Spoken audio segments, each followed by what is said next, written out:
Hello students, once again today we are going to see the next chapter in your syllabus, that is product decision. First of all, we are trying to get the meaning of the product. So product is as we know that is important element of marketing mix. It is a basis of marketing program, and it is one of the key decision of the business, because if your product is capable of generating demand, then only it can be sold out in the market and company can achieve the huge amount of profit margins. So the company's product must meet the customer requirements. That is the essential thing required. Next is definition. So if you see the definition, a product is both what the seller has to sell and what the customer has to buy. Means product is nothing but the uh, what the seller is selling in the market and what the customer is buying or customer is demanding in the market. So company has produced the product which can be sellable in the market. So that's why product is both what seller has to sell and what the customer has to buy. According to Philip Kotler, a product is a bundle of physical services and symbolic particulars expected to yield satisfaction or benefits to the buyer. So from this definition, we can understand that product is nothing but a combination of physical and chemical properties. Okay, it is expected to yield satisfaction, means in order to satisfy the customer requirements, products are manufactured, products are prepared keeping in mind the requirements of the customer. So that's why product is very important decision.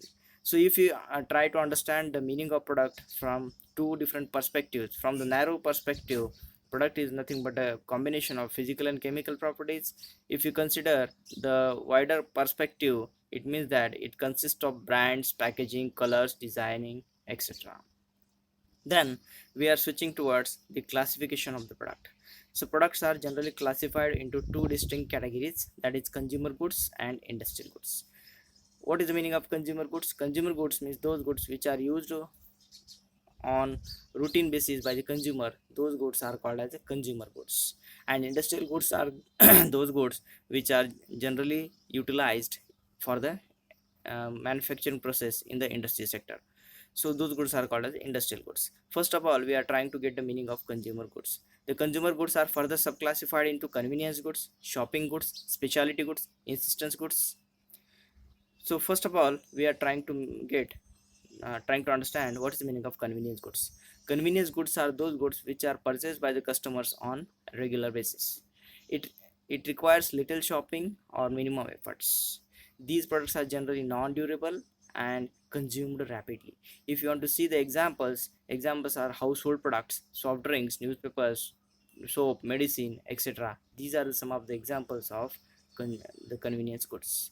Second is shopping goods. Shopping goods generally they are bought by the customer only after comparing on the basis of quality, price, and suitability, style, etc. So these are the parameters which are used by the consumer in order to purchase the goods. Those goods are called as shopping goods. These goods are expensive than the convenience goods. These are durable than the convenience goods, and they are consumed slowly as compared to the convenience goods. Example may be ready-made garments, shoes, jewelries, furniture. These are some of the examples of shopping goods. Next is specialty goods. Specialty goods are those goods where brand loyalty influences the buyer's motive. These are durable and high unit value. Example may be designer watches, restaurants, two-wheelers, etc. Insistence goods means those goods which are where the customer refuse to accept the substitute product. For example, insurance policies, BMW cars, where customer don't want to compromise, those goods are called as the insistence goods. For example, some of the people are brand savvy, so they never compromise on their brand.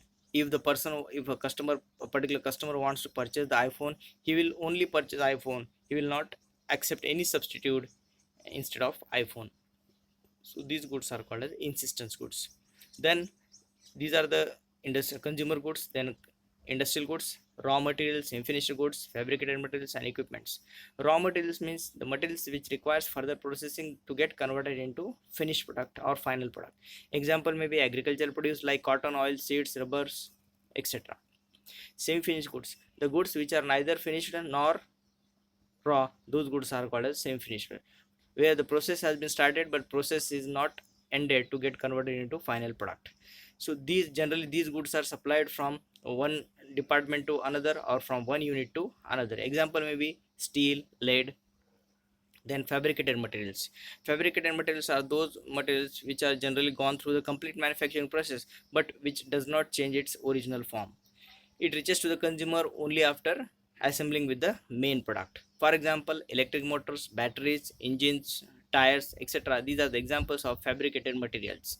Then equipments are also very important to maintain the machinery in a proper condition.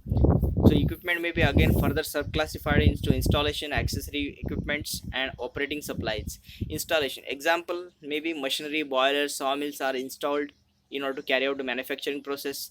Some accessories are required like tools, welding machines, time clocks, computer to maintain that machinery, to review that particular manufacturing process. These equipments are very important.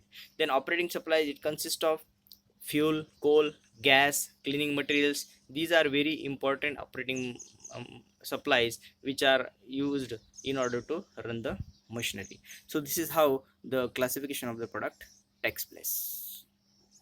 Thank you.